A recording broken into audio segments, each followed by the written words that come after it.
যে তারে কৃষ্ণ নাহি তেজে বলে আশ্রয় লইয়া ভজে তারে কৃষ্ণ নাহি তেজে বলে আর সব মরে অকারণ বলে আর সব মরে অকারণ। পত্রার মানে কি বলছে? আশ্রয় লইয়া যে সাধনা করবে ভজনা করবে তাকে গোবিন্দ কখনো ছেড়ে যাবে না। প্রেম সে বলো না গো সবাই, জোর সে বলো, আরো জোরে। নিতাই গৌর শিলানাথ প্রেমানন্দে গৌর হরি বল। কলিযুগের আশ্রয়কে যদি কেউ প্রশ্ন করে তাহলে উত্তর দিতে পারবো কি? কলিযুগের আশ্রয় আর অন্য কেউ নয়, আমাদের আপন আপন গুরু মহারাজ, যিনি সমস্তকে স্বার্থকে পরিত্যাগ করে নিঃস্বার্থভাবে একটা শিষ্যকে কল্যাণ করার জন্য গোবিন্দের কৃপামূর্তি হয়ে আমাদের ভাগ্যাকাশে উদিত হয়। ওহে পতিত জীব, তুমি তোমার স্বরূপ ভুলে গিয়েছ। ওহে পতিত জীব, তোমরা তোমাদের চেতনাকে ভুলে গেছো। একটিবার তাকিয়ে দেখো, তোমাদের এই মায়া ঘুমে আর তোমরা কত ঘুমাবে? এসো এসো আমার দ্বারে এসো। কৃপা করে গুরুদেব আমাদের এই রুক্ষ কঠোর মরুভূমিতে কৃপারূপ বীজ প্রদান করে যায়। কোন বীজ? গোবিন্দের বীজ। তাই তো আমাদের এই কর্ণ, যেই কর্ণ সারা জীবন ত্রিতাপ যন্ত্রণার পিছন ছোটে, যে কর্ণ সব সময় আমার আমিত্ব জয়গান শোনার জন্য লালায়িত হয়ে থাকে, সেই তাপিত কর্ণকে আমার গুরুদেব গুরু মহারাজ কৃপা করে বীজ মন্ত্র প্রদান করে সে কর্ণকে শুদ্ধ করে। শাস্ত্র বললেন, যার গুরু কৃপা হয় নাই সে গোবিন্দকে কোনোদিনও পাবে না। যদি গোবিন্দকে পেতে হয় তাহলে আমাদের প্রথমেই আশ্রয় করতে হবে। আশ্রয় ব্যতীত কখনো আমাদের পরম কল্যাণ হতে পারে না, পারবে না। সাক্ষাৎ অনাদিরাদি গোবিন্দ তিনিও মনুষ্য লীলায় এসে গুরুকরণ করেছিলেন, করেছিলেন না মা? সাক্ষাৎ শ্রীরামচন্দ্র তিনিও গুরুকরণ করেছিলেন। আমার শ্রীমান মহাপ্রভু যিনি রাধা গোবিন্দের মিলিত তনু তিনিও কিন্তু গুরু করেছিলেন। অর্থাৎ তিনি বারংবার প্রমাণিত করেছেন, যদি হে মনুষ্য জীব তোমাদের যদি প্রকৃত কল্যাণ সাধিত করতে হয় তাহলে সকাল সকাল গুরুদেবের চরণে আশ্রয় গ্রহণ করো। কেন? যত পরে তুমি গুরু গৃহে দেবের কাছে গমন করবে তত তুমি কৃপা থেকে কিন্তু দূরে সরে থাকবে। এর জন্য আমাদের আশ্রয় প্রয়োজন। আবার কি বললেন? যে যদি কখনো গুরুদেব রুষ্ট হয় তাহলে গোবিন্দ কখনো রাখতে পারে না। আর গুরুদেবের যদি কৃপা হয়, গুরুদেব যদি প্রসন্ন থাকে তাহলে গোবিন্দ কখনো আপনাকে দূরে সরাতে পারবে না। প্রেম সে বলো না সবাই, জোর সে বলো, আরো জোরে। নিতাই গৌর সীতানাথ প্রীতি প্রেমানন্দে গৌর হরি বল। তো আস্তে আস্তে আপনাদের এই নরোত্তম গোস্বামীর কিছু কথা শুনলাম। একজন মহাপুরুষ মহাসাধক ছিলেন। আহা, তার গুণগান তার জয়গান শুনে মনে লালায়িত হয়, মনে আশা জাগে যদি তার একবার সঙ্গ করতে পারতাম। কিন্তু এহেন পতিত জীব, দেখেন তার আশ্রমে আসলাম কিন্তু তার সঙ্গ হলো না। কিন্তু শুনেছি গুরুদেব কখনো অপ্রকট হন না। তাই তো অজ্ঞানম তিমিরাম ধস্য জ্ঞানাঞ্জন শলাকায়া, তিনি আমাদের অজ্ঞানতাকে দূরীকরণ করার জন্য আবির্ভূত হয়েছেন। হয়তোবা আমরা তার নরদেহটাকে হয়তোবা দর্শন করতে পারছি না, কিন্তু তিনি আছেন কোথায়? এই বিশ্ব চরাচরে আমাদের মতো পতিতকে উদ্ধার করার জন্য। কেননা তাদের যদি কৃপা না প্রাপ্ত হই আমরা গোবিন্দের চরণে কিভাবে লাগতে পারি? তোমরা তো এসেছো জগৎ জীবকে উদ্ধার করার জন্য, কিন্তু হয়তোবা তোমাদের নশ্বর শরীরটাকে আমরা প্রত্যক্ষ করতে পারি না, কিন্তু তোমরা আছো কোথায়? পৃথিবীর প্রতিটি কণায় আমাদের মতো পতিতকে উদ্ধার করার জন্য কৃপা মূর্তি নিয়ে। শাস্ত্র বললেন মহিমায় গুরু কৃষ্ণ এক করে জানো। যে রূপ আমাদের গোবিন্দ আমাদেরকে কৃপা করেন। আপনারা বলতে পারেন বাবা, কৃষ্ণ হচ্ছেন ভগবান, কিন্তু গুরুদেব কি করে কৃষ্ণ তুল্য হতে পারে? প্রশ্ন আসে না? অনেকে বলে যে কখনো ভগবান আর গুরুদেব এক নয়। যদি আমরা প্রকৃত বিশ্লেষণে যাই তাহলেও আমরা জানি একজন হচ্ছে ভগবান আর একজন হচ্ছে ভক্ত। কিন্তু তৎপশ্চাৎ মহিমার দিকে কিন্তু গুরু গোবিন্দকে এক করে দেখতে বলেছে। কেন? যেই রূপ অনাদিরাদি গোবিন্দ আমাদের কৃপা মূর্তি, জগৎ জীবকে কৃপা করার জন্য সব সময় সদয় হয়ে থাকে, আমার গুরু গৌরাঙ্গ ঠিক তদ্রূপ। মহিমার দিক দিয়ে যেমন আমার গোবিন্দ চায় জীব জগৎ আমার কাছে এসো, তোমাদের উদ্ধার করব আমি, ঠিক তদ্রূপ আমার গুরুদেব এসেছেন আমাদের মতো পতিতকে উদ্ধার করার জন্য, নিজের কোনো স্বার্থ সিদ্ধি করার জন্য নয়।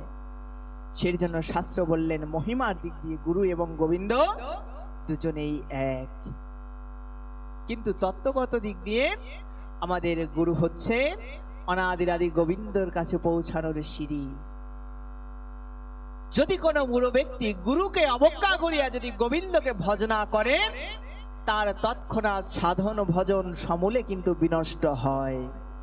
এই জন্য যদি আমাদের সেই গোবিন্দের কাছে পৌঁছাতে হয়, এজন্য যদি সেই রাধারানীর কৃপা পেতে হয়, এজন্য যদি আমাদের সেই রাগানুগা ভজন মার্গে প্রবেশ করতে হয়, যদি সখী আনুগত্যে ভজন করতে হয়, তাহলে আমাদের সকাল সকাল গুরুদেবের চরণকে বন্দন করতে হবে। কেননা গুরু বীজ প্রদত্ত মন্ত্রের মধ্যেই আমাদের সমস্ত সাধন ভজন সমস্ত ইষ্টদেব লুকায়িত আছে। এর জন্য যার যেই গুরুদেবই হোক না কেন, কখনো কিন্তু গুরুদেবকে অবজ্ঞা করা যাবে। প্রেম সে বলো, জোর সে বলো, সবাই মিলে নিতাই গৌর সীতানাথে প্রীতি প্রেমানন্দে গৌর হরি বল। অনেক সময় মনে হয় অনেকে গুরুকরণ করে, তৎপশ্চাৎ মনে হয় যেন আমার গুরু থেকে আমার পাশের বাড়ি যে গুরুকরণ করেছে সেই গুরুটা অনেক ভালো। হয় না মা এরকম?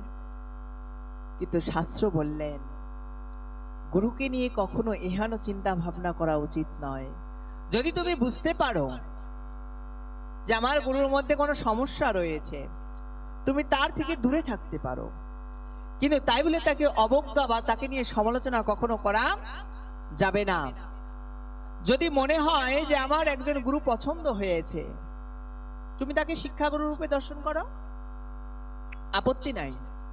আমাদের শিক্ষাগুরু অনেক হতে পারে, কিন্তু তাই বলে নিজ গুরুকে অবজ্ঞা করিয়া কখনো যদি অন্য গুরুর শরণাপন্ন হও, তাহলে তোমার সাধন ভজন সব ধ্বংসপ্রাপ্ত হবে। শিক্ষাগুরু আমরা অনেক করতে পারি। শাস্ত্র এমন বলে যার কাছ থেকে একটি জিনিসও শিখবে সেই তোমার শিক্ষাগুরু। ভাগবতে বর্ণনা রয়েছে সাক্ষাৎ দত্তাত্রেয় ভগবান তিনিও 24 জনকে গুরু করেছিলেন। আপনারা যারা ভাগবত আস্বাদন করেন আপনারা জানেন। কাকে কাকে বলছে? তিনি পৃথিবীকে গুরু করেছেন, তিনি জলকে গুরু করেছেন, তিনি অগ্নিকে গুরু করেছেন, তিনি কুমারী কন্যাকে গুরু করেছেন। কেন? তিনি মাকড়সাকে পর্যন্ত গুরু করেছে। আপনারা অনেকে বলেন বাবা গুরু কি শুধু মানুষই হয়? না, যার কাছ থেকে আপনি একটা জিনিসও শিখতে পারবেন, মনে রাখবেন সেই আপনার গুরু সমতুল্য। আচ্ছা, যদি এইবার এই কথা হয় তাহলে আপনারা বলেন তো, সবাইকে যদি আমরা গুরু রূপে দর্শন করি, তাহলে জগৎ সংসারে কি এত ভেদাভেদ, এত মারামারি হানাহানি এগুলো কি থাকার কথা? বলেন তো। আমি এখানে এসেছি, আসার পরে আপনাদের থেকে অনেক উপদেশ পেয়েছি, তাহলে আপনারাও তো আমার গুরু। তাহলে আপনাকে যদি আমি গুরু রূপে দর্শন করি, তাহলে আমি কখনো আপনার নামে নিন্দা সমালোচনা কুৎসা রটাতে কি পারবো? দেখেন সনাতনী শিক্ষাটা কোথায়। শুধু যিনি দীক্ষা দেন তিনি শুধু গুরু নন, এ বিশ্ব ব্রহ্মাণ্ডে যার থেকে একটি শিক্ষাও পাওয়া যায়, যার থেকে হরি ভজনের উপদেশ পাওয়া যায়, সেই কিন্তু আমাদের গুরু তুল্য। নিতাই গৌর সীতানাথ প্রেমানন্দে গৌর হরি বল।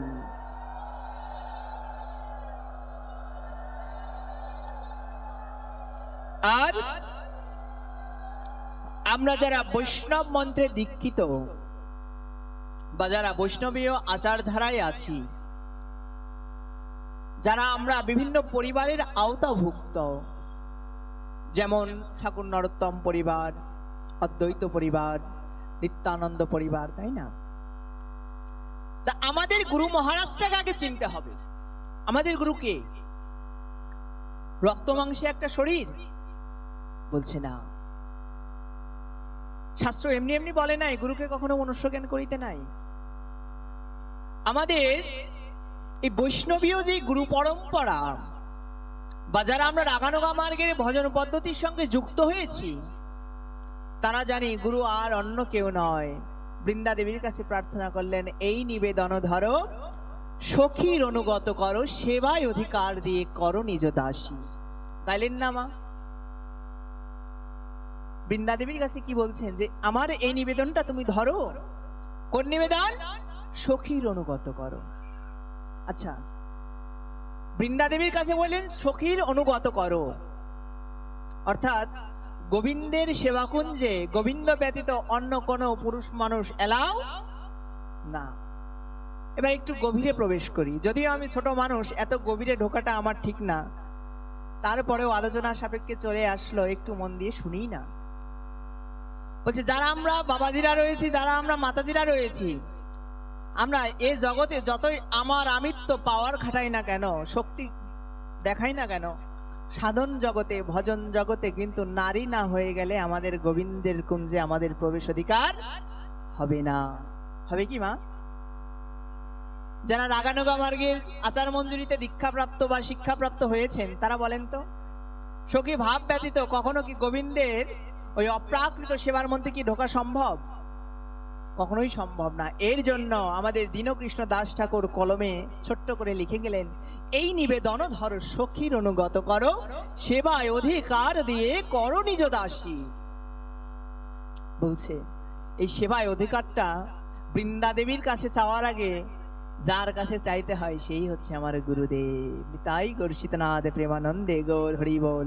গুরু যদি আমাকে আচার মঞ্জুরিতে যদি দীক্ষা শিক্ষা না দেয়, তাহলে বৃন্দা দেবীও আমাকে কখনো কৃপা করবে না।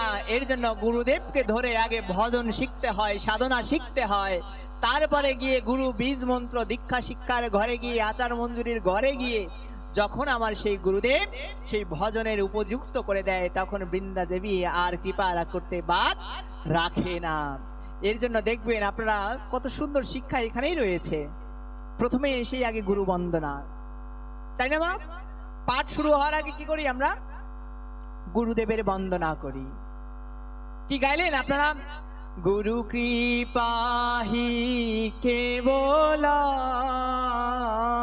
গুরু কৃপাহি কেবলাম, গুরু কৃপাহি কেবলাম, গুরু কৃপাহি কেবলাম। গুরুদেব, তোমার কৃপায় আমার প্রয়োজন, কেননা তোমার কৃপা ব্যতীত আমার গোবিন্দ কৃপা হবে না, তোমার কৃপা ব্যতীত আমার গৌরাঙ্গের কৃপা হবে না, তোমার কৃপা ব্যতীত আমার বৃন্দা দেবীর কৃপা হবে না।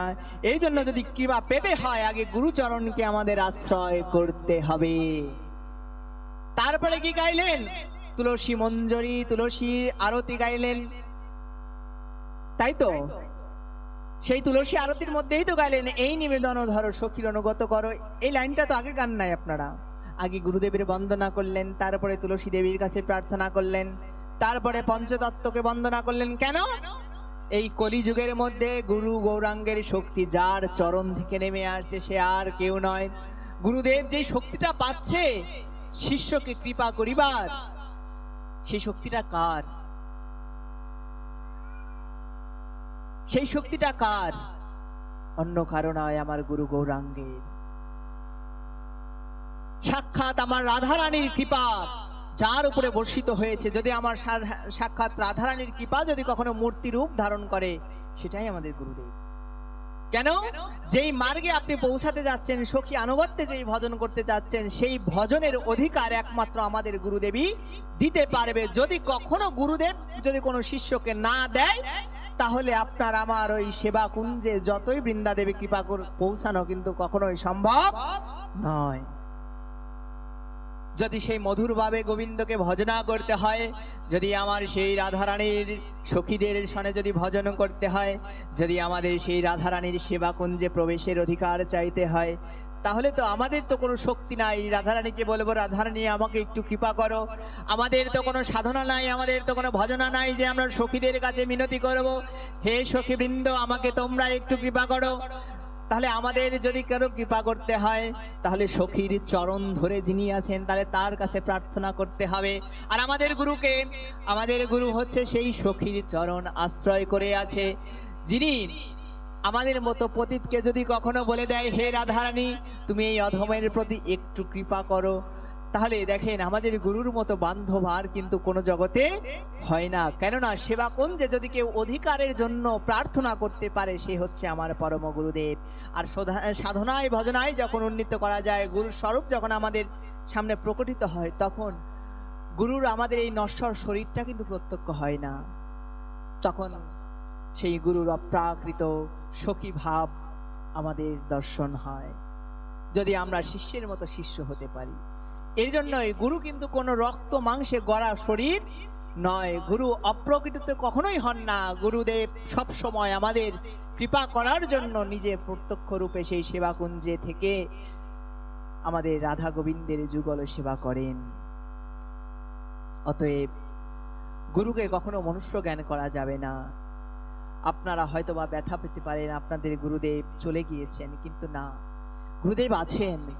আপনাকে যে বীজ মন্ত্র দিয়ে গেছে, মনে রাখবেন, একটা পিতা যেমন সন্তানের মধ্যে বেঁচে থাকে, ঠিক তদ্রূপ আমাদের গুরুদেব অনাদি অনন্তকাল ধরে আমাদের হৃদ মন্দিরে জেগে থাকবে।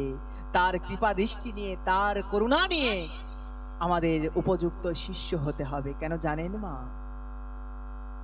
শুধু গুরুদেব সিদ্ধ হলেই হয় না, আমাদের শিষ্যকেও কিন্তু সেই গুরুর মতো হতে হয়, গুরুদেবের যোগ্য হতে হয়। জানেন কেন?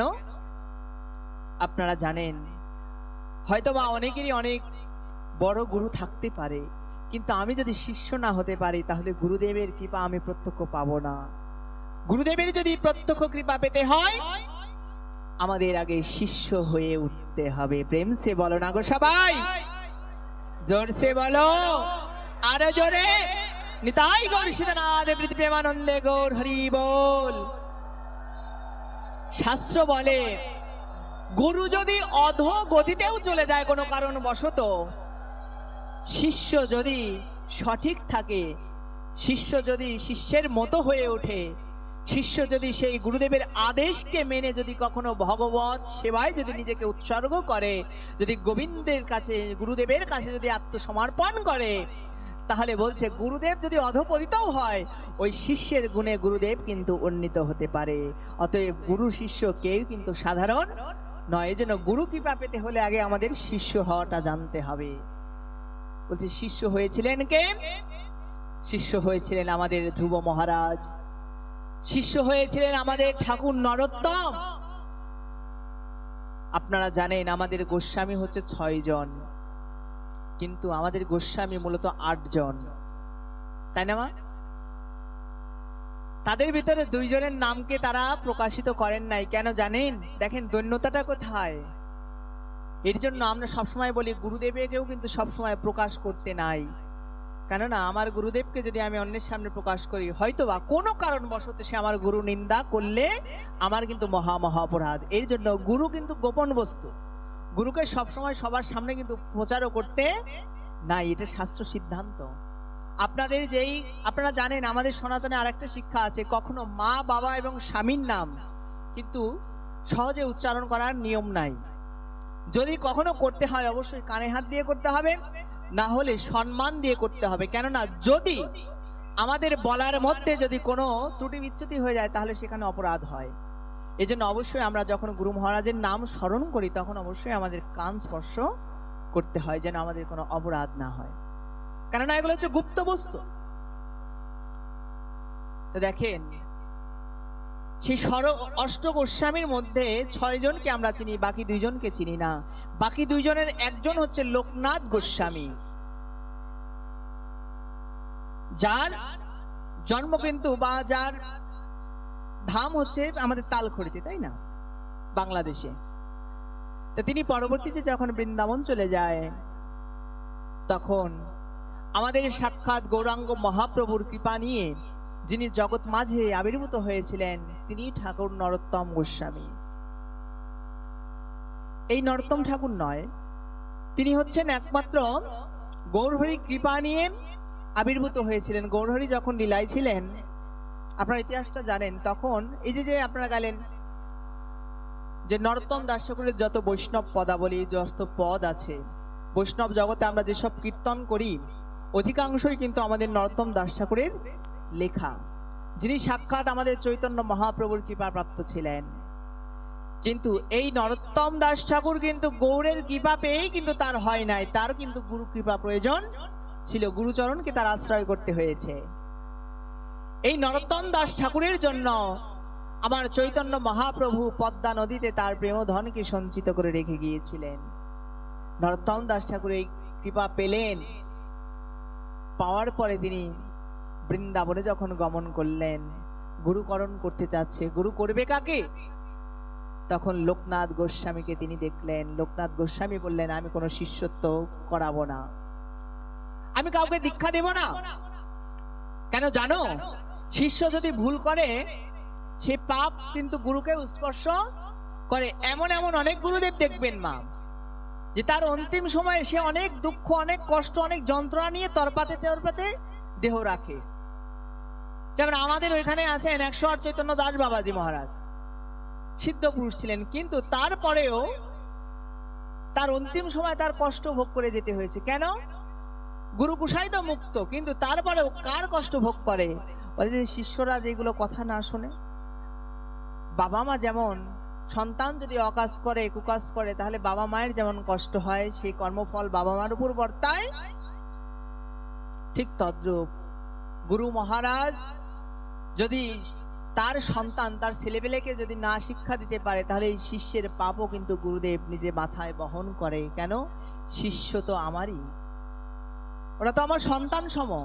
তা আমি যদি ওদের পাপ মঙ্গলতা না গ্রহণ করি, তাহলে কে গ্রহণ করবে? ভেবে দেখেছে না হারে? তাহলে এর থেকে পরম বান্ধব আমার কে হতে পারে?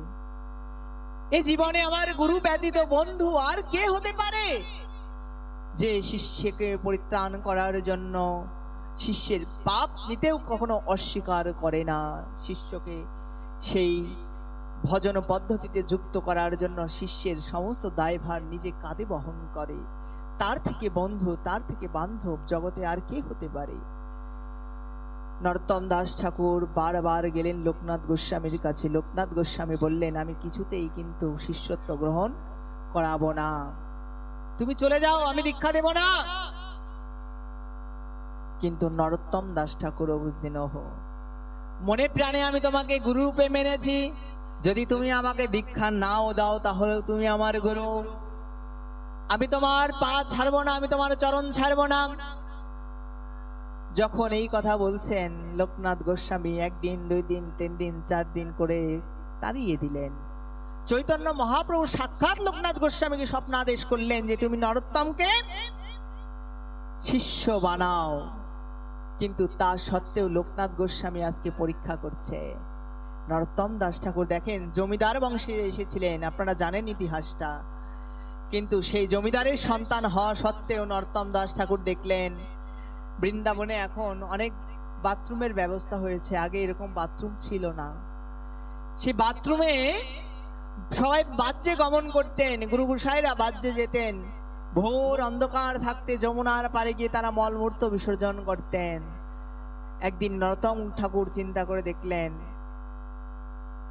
কি, যে আমার গুরুদেব যখন বাথরুম করতে যায় বা যখন স্নান করতে যায়, বিভিন্ন সময় ওই মলমূত্রে বিষ্ঠায় পা পড়ে তিনি অশুচি হয়ে যান, তিনি আবার যমুনাতে স্নান করতে যান।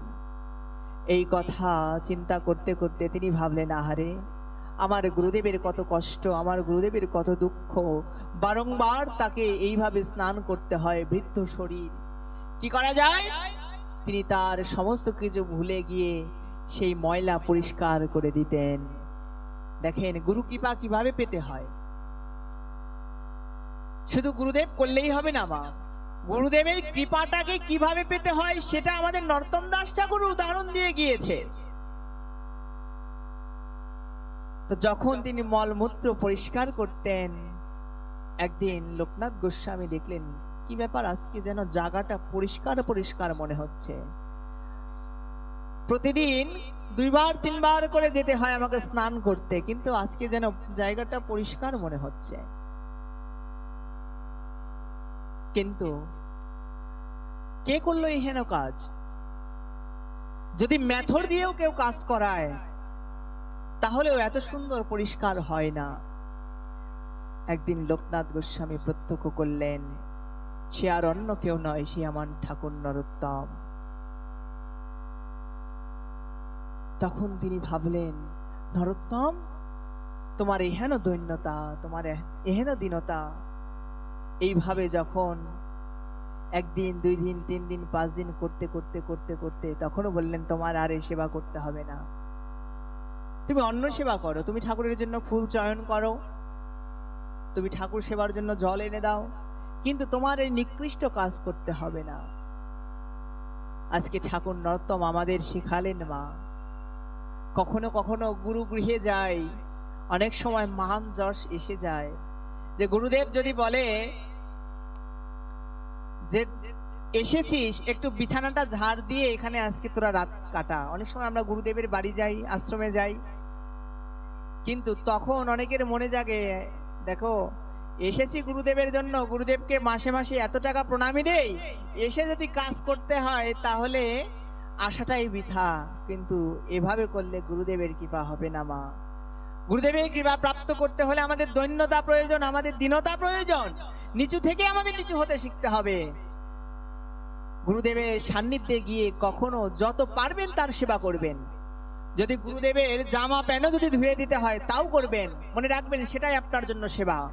গুরুদেবের আশ্রমে গিয়েছেন, আপনি কোটিপতি হতে পারেন, গুরুদেবের বাথরুমটা ময়লা হয়ে আছে, সেখানে গিয়ে সেই বাথরুম পরিষ্কার করবেন।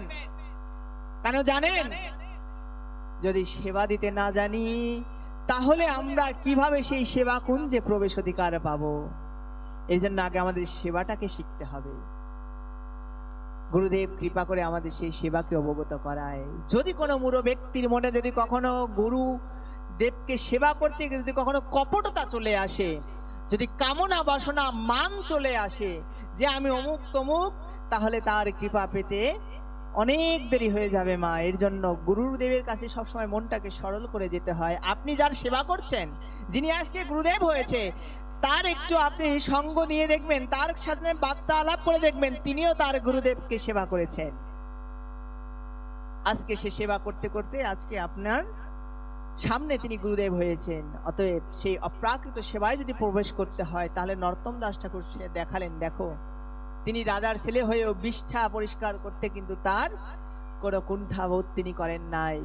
এক সময় এরকম দেখতে দেখলে লোকনাথ গোস্বামী আর থাকতে পেরেছিলেন না, তিনি কৃপা করেছিলেন, তিনি দীক্ষা দিয়েছিলেন আমাদের শ্রীল ঠাকুর নরোত্তমকে, যিনি আমাদের বৈষ্ণব সাহিত্যে বৈষ্ণব মুকুটমণি হয়ে আছেন। আর দেখেন আপনারা কত ভাগ্যবান, সেই নরোত্তম দাস ঠাকুরের নামেই আপনারা এই আপনাদের আঙিনায় যিনি গুরুদেব তার নাম পেয়েছেন। নরোত্তম মানে কি? যিনি নরের মধ্যে উত্তম, যিনি মানুষের মধ্যে উত্তম, তিনি তো নরোত্তম। দেখেন, এজন্য আগে আমাদের গুরু কৃপাকে যদি আস্বাদন করতে হয়, যদি গুরু কৃপাকে হৃদয়ে ধারণ করতে হয়, তাহলে আমাদের আগে প্রকৃত শিষ্য হয়ে উঠতে হবে। যদি আমরা প্রকৃত শিষ্য নাও হতে পারি তাহলে চেষ্টা করবেন গুরুর সেবা করার জন্য। যে আজকে অনেকে মন্দিরে এসেছেন, হয়তোবা দেখবেন অনেকে এসে প্রসাদ, আপনারা দুপুরে মহাপ্রভুর ভোগরাগ পেয়েছেন, তাই না? এসে দেখবেন অনেকে হয়তোবা প্রসাদ পায় নাই। অনেক সময় দেখবেন প্রসাদ এসে কিঞ্চিত মাত্র রয়েছে, অনেকে রাগারাগি করবে, হ্যাঁ আমারও গুরুদেব তোমারও গুরুদেব, আমি মাসে মাসে চাঁদা দেই, আমি গুরুদেবের অনুষ্ঠানে 5,500 টাকা দিয়েছি, কিন্তু তা সত্ত্বেও তোমার জন্য থালা ভরে প্রসাদ, আমার জন্য কিঞ্চিত প্রসাদ। মনে রাখবেন তার সাধন ভজন সেখানেই শেষ। এখানে এসেছেন আপনারা সেবা করানোর জন্য, সাধুগুরু বৈষ্ণবের সেবা করানোর জন্য, এখানে আপনারা সেবা গ্রহণ করার জন্য আসেন নাই। যদি সাধুগুরু বৈষ্ণব সেবা করার পরে যদি কিঞ্চিত মাত্র যদি প্রসাদ অবশিষ্ট থাকে, সেটাই আপনার জন্য মহা মহা প্রসাদ। নিতাই গৌর সীতানাথ প্রেমানন্দে গৌর হরি বল। এই জন্য গুরু গৃহে যারা আসবে, সেবা পাওয়ার জন্য তারা আসবে না, সেবা করার জন্য আসবে, সেবা দেওয়ার জন্য আসবে। কার? আবার গুরুদেব যেই বাতাবরণটা তৈরি করে গেছে, সেই বাতাবরণে যেই সাধুগুরু বৈষ্ণব আসবে, সেই সাধুগুরু বৈষ্ণবের যদি তাদের সেবা করতে করতে যদি আমার সেবার ত্রুটিও হয়ে যায়, মনে রাখবেন তবেও কিন্তু আপনি ধনী হয়ে গেলেন। আপনার গুরুদেবের কৃপা সর্বদা আপনার মাথার উপরে থাকবে। কেননা গুরুদেব শিখিয়েছে দৈন্যতা কি জিনিস, দীনতা কি জিনিস। যদি তুমি দীন না হতে পারো, তাহলে সেই গোবিন্দকে কখনো সাধনা করতে পারবে না। যদি তোমার মধ্যে কোনো অহমিকা বোধ থাকে, যদি তোমার সেই আমিত্ব অহংকার থাকে, তাহলে তোমার গুরু সেবা হবে না। আর গুরুদেবকে যদি তুমি প্রসন্ন না করতে পারো, তাহলে আর তুমি গোবিন্দকে কোনো জন্মেই পাবে না। এজন্য আর গুরুদেবের কৃপা পেতে গেলে আমাদের কি করা প্রয়োজন? শরণাগতি প্রয়োজন। যতক্ষণ তুমি শরণাগতি না নেবে, যতক্ষণ পর্যন্ত তুমি স্যালেন্ডার না করবে, ততক্ষণ পর্যন্ত গুরুর প্রত্যক্ষ কৃপা আমাদের জীবনে কিন্তু ধারণ হবে না। তার প্রত্যক্ষ উদাহরণকে আপনারা যারা গীতা পড়েছেন, গীতার মধ্যে দেখবেন অর্জুন বলেছিলেন, হে কৃষ্ণ আমি তোমার শিষ্য। প্রথমে অর্জুন বিষাদ যোগে যারা আজকে গীতা পাঠ করলেন, মায়েরা অত্যন্ত দেখে মনটা এত ভালো লাগলো। আহা, আপনাদের গুরুদেব সার্থক, আপনাদের গুরু মহারাজের কৃপা আপনাদের উপর হয়েছে। তা না হলে এইরকম গুরুদেবের মঠের সামনে বসে এত সুন্দর গীতা পাঠ একদম দেখেই মনটা ভরে গেল। এই হেন ভাগ্য কার, কোন শিষ্যর হয় বলেন তো, যে গুরুদেবকে তারা গীতা পাঠ করে শোনাবে? শিষ্য তো অনেক মানুষেরই হয়। দেখবেন টাকা পয়সা, অর্থ সম্পদ, প্রাসাদ প্রাচুর্য নিয়ে সবসময় মেতে থাকে, কিন্তু আমার গুরুদেবকে একবার গীতা পাঠ করে শোনাবে, সে হেন সময় তার থাকে না। আপনারা ধন্যাতি ধন্য জীব। দেখেন এই গীতার মধ্যেই ভগবান শ্রীকৃষ্ণ প্রথমে শুরু করলেন, অর্জুন বিষাদ যোগ থেকে আমাদের গীতা শুরু হলো। ভগবান শ্রীকৃষ্ণের কাছে অর্জুন প্রশ্ন করতে লাগলেন, অর্জুন তার মনের ভাবকে ব্যক্ত করতে লাগলেন, কিন্তু ভগবান কিন্তু তাকে প্রথমে কোনো উপদেশ দেননি। দিয়েছেন কি? যারা গীতার প্রথম অধ্যায় একটু পড়েছি তারা বলেন তো, ভগবান কি প্রথম অধ্যায়ে অর্জুনকে কোনো উপদেশ দিছে? দেয় নাই। কেন? এটা এখান থেকেও বুঝতে হবে, গুরু তোমাকে কৃপা তখনই করবে যখন তুমি তার উপর সমস্ত তোমার আমিত্ব ভার দিয়ে দিবে। প্রেম সে বলো না গো সবাই, জোর সে বলো, আরো জোরে, আরো জোরে। নিতাই গৌর সীতানাথ প্রেমানন্দে গৌর হরি বল। গুরুদেবের কাছে আমরা যতক্ষণ পর্যন্ত আত্মসমর্পণ না করব, ততক্ষণ পর্যন্ত গুরু কৃপা কখনোই পাওয়া সম্ভব নয়। এই অহংকারী শীষ যতক্ষণ নিজের মতো ছুটে বেড়াবে, ততক্ষণ পর্যন্ত গুরু কৃপা আমাদের জীবনে হবে না, হয়ও না। দেখেন আমরা তো অনেক অনেক গুরু করেছি, দীক্ষা গুরু, শিক্ষা গুরু, কিন্তু দেখা যায় কি আমার আমিত্বটাকে ত্যাগ হচ্ছে না, যার কারণে গুরু কৃপাটা আমার উপর বর্ষীভূত হচ্ছে না। এজন্য দেখবেন অনেক মায়েরা এসে বলেছেন যে বাবা আমার এই সমস্যা সেই সমস্যা, কিন্তু আমি তাদের কালকেও বলেছি আজকেও বলেছি, যার যার আপন আপন গুরুদেব গুরু মহারাজের কাছে আপনারা আপনাদের সমস্যাকে ব্যক্ত করেন। কেন জানেন? গুরুদেব এসেছে কৃপা করার জন্য। আর গুরু কৃপা এমন জিনিস, যার বা যে শিষ্যের উপরে একবার হয়ে যায়, সেই শিষ্যের আর কখনো পতন হয় না। তিনি তার আশিস হাতটা যদি আপনার উপরে রাখে, আপনার এই সংসার সমুদ্র আপনি নিমিষেই পার করতে পারবেন। আপনাকে সংসারে কোনো দুঃখ কষ্ট ছুতে পারবে না। গুরুদেবের এমনই কৃপা, এমনই মহিমা। কেন? গুরুকে মনুষ্য জ্ঞান করবেন না, মনে রাখতে হবে গুরু হচ্ছে আমার গৌরাঙ্গের প্রকৃত মূরতি, গৌরাঙ্গের কৃপা মূরতি। অতএব তার যদি একবার হাতটা আমার মস্তকে পড়ে যায়, আমার মতো মানুষের আর কখনো নরকগামী বা জীবন বৃথা যাবে না। দেখেন, যেই কথা বলছিলাম, সনাদিরাদি গোবিন্দ কিন্তু অর্জুনকেও প্রথমে উপদেশ দান করে নাই। কখন করলেন? যখন তিনি শরণাগত নিলেন। তিনি যখন শরণাগতি নিলেন যে হে প্রভু, আমি তোমার শিষ্য, তুমি আমার গুরু, তুমি আমাকে উপদেশ দান করো, আমার জন্য কোনটা শ্রেয়স্কর। বলছে যতদিন পর্যন্ত আমাদের মতো পতিত শিষ্যদেরও এহেন ভাব না আসবে যে হে গুরুদেব, আমার কিচ্ছু নাই, এ দেহ জীবন ও যৌবন সব আমি তোমাকে তিল তুলসী দিয়ে অর্পণ করেছি, অর্থাৎ আমাকে তুমি মারলে মারো, বাঁচালে বাঁচাও, আমার জন্য যেটা শ্রেয়স্কর তুমি কৃপা করে আমার কি তুমি সেই পথে পরিচালিত করো। যদি এইভাবে কখনো শরণাগতি হয়, যদি কখনো এইভাবে যদি গুরুদেবকে নিজেকে বিকিয়ে দেয়া যায়, গুরুদেব আমার সেই ভবপাড়ের কান্ডারি হয়ে আমার অনাদিরাদি গোবিন্দের শ্রীপাদ পদ্মে পৌঁছে দেয়। নিতাই গৌর সীতানাথ প্রীতি প্রেমানন্দে গৌর হরি বল, হরি বল। আমার পাড়ের কান্ডারি কে? আমার গুরু মহারাজ। আর শুধু আমারই নয়, গুরুদেব কারো আলাদা আলাদা হয় না মা, গুরু একই বস্তু। যদি ভাবেন যে আমার গুরুদেব তোমার গুরুদেব, তার গুরুদেব তার গুরুদেব, না, গুরুর স্বরূপ একটাই। প্রত্যেকেরই গুরুদেব আমাদের সেই সখী মঞ্জরি, প্রত্যেকেই সেই সখী ভাবাপন্ন হয়ে সেই সখীর চরণাশ্রিত। অতএব জগতে কোনো গুরুই কিন্তু বড় নয়, জগতে কোনো গুরুই কিন্তু ছোট নয়। সর্বদা সব গুরুদেবকেই সম্মান জ্ঞাপন করতে হবে। যদি কোনো শিষ্যের মনে এহেন ভাব জেগে যায় যে আমার গুরুদেব এমক, তোমার গুরুদেব ওই রকম, তোমার গুরুদেব ভালো না, আমার গুরুদেব ভালো, তাহলেও কিন্তু হবে না। এর জন্য যার যে গুরুদেবই হোক না কেন, সবারই কিন্তু তার উপরে শরণাগতি থাকা প্রয়োজন। তার কাছে আপনারা মাথা নত করেন, আপত্তি নাই, কোনো গুরুদেব বলবে না যে তুমি তার কাছে মাথা নত করো না। আর গুরুদেব যেভাবে ভজন পদ্ধতি শেখাবে, গুরুদেব যেভাবে সাধন পদ্ধতি শেখাবেন, আমাদের ঠিক ঠিক সেই পথকে অবলম্বন করতে হবে। আমার গুরুদেব একটা কথা বলে, মাঝে মাঝে যখন কনফিউশনে পড়ে যায়, অনেক সময় 2 দিন একাদশী পড়ে যায় না, একদিন প্রথম দিন দ্বিতীয় দিন, একদিন দেখা যাচ্ছে যে দশমী বিদ্যাযুক্ত হয়ে যাচ্ছে, বা কোনো কারণে একাদশী আগের দিন পড়েছে, আমরা দ্বাদশীটাকে পালন করি, আছে না, এরকম সময় আসে না? তখন মাঝে মাঝে গুরুদেবকে প্রশ্ন করি, বাবা আমরা কোন দিনটা পালন করব? তখন বাবা বলে, অনেক সময় দ্বাদশীর কথা বলে। তাই বলছি বাবা যে এখন তো দ্বাদশীর সঙ্গে তো আমাদের একাদশীটা মিলছে না। তখন বাবা হাসে আর বলে, বেটা রে, একটু যে বাদ থেকে গেল বাবা। যে কি বাবা?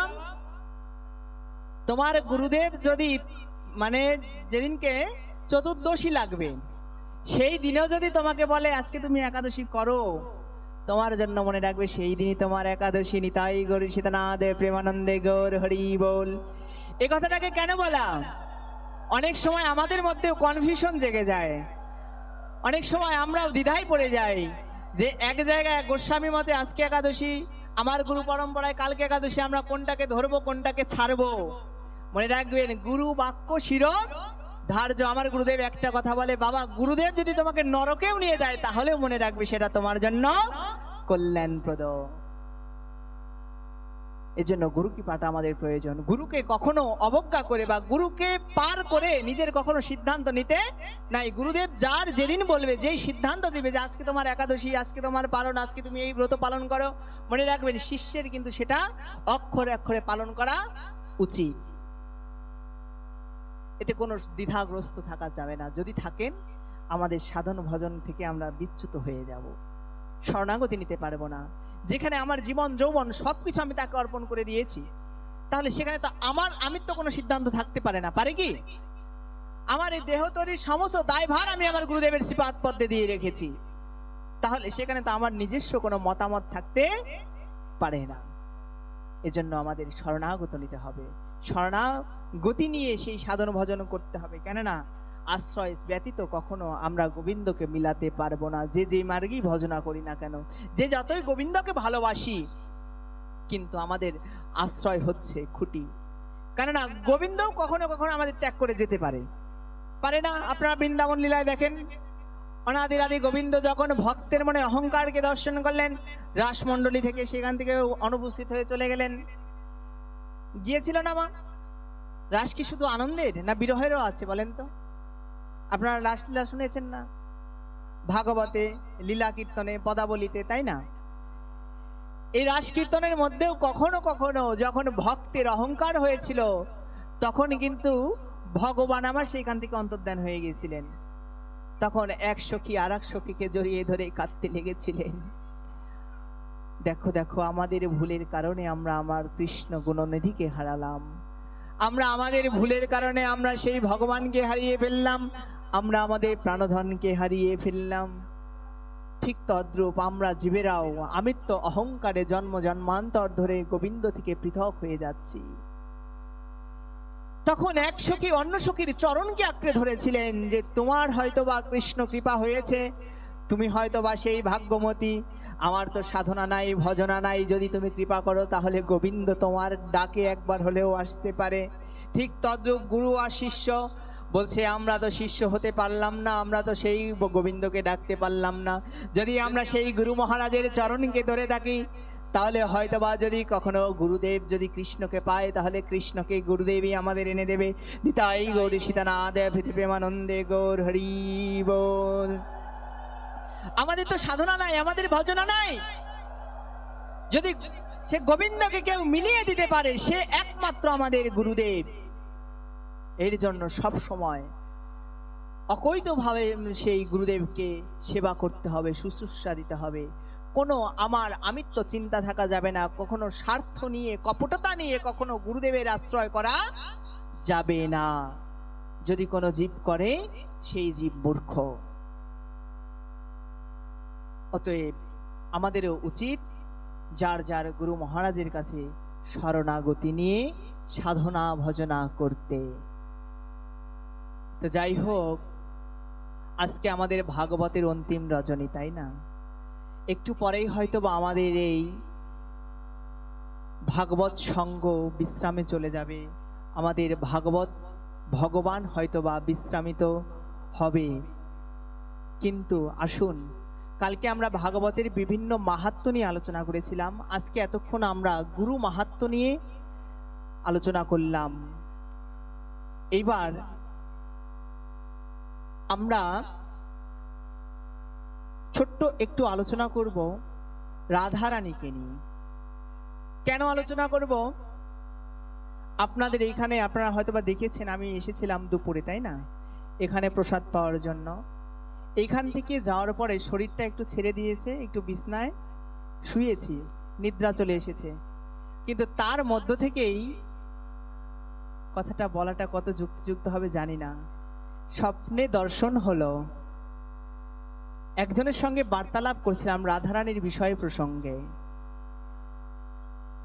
আহা, হয়তো বা এই গুরু মহারাজেরই কৃপা, যার কারণে স্বপ্নে আমাকে এরকম দর্শন দিল। তো সেই স্বপ্নের মধ্যে দর্শন হলো রাধারানীর সম্বন্ধে। কি একজন বলছে রাধারানী হচ্ছে কাল্পনিক চরিত্র, রাধারানী বাস্তবিক কোনো সত্তা নয়। তাদেরকে অবগত করানোর জন্যই হয়তোবা গুরু মহারাজ কৃপা করে আমাকে এই বিষয়টা মনে করিয়ে দিয়েছে।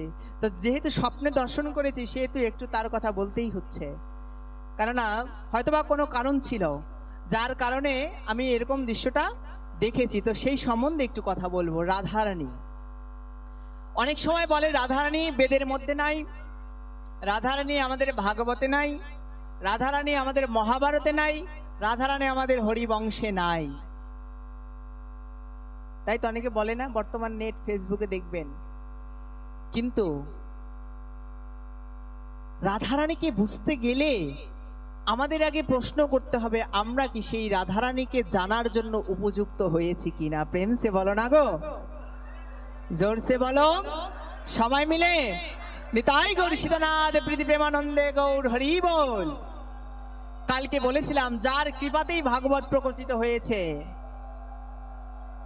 যার শক্তি নিয়েই ভাগবত এগিয়ে গিয়েছে, যার শক্তিতে আমার কৃষ্ণ, কৃষ্ণ বর্ণম তৃষা কৃষ্ণ, আমার চৈতন্য মহাপ্রভু কৃষ্ণ হয়েও অকৃষ্ণ হয়ে রাধারানীর ভাবকে অঙ্গীকার করে ধরাধামে আবির্ভূত হয়েছিলেন। কিন্তু হতভাগ্য জীব, আমরা এই যুগে এসেও সেই রাধারানীকে কেউ মানতে চাই না, এত বড় অসুর হয়ে গেছি আমরা।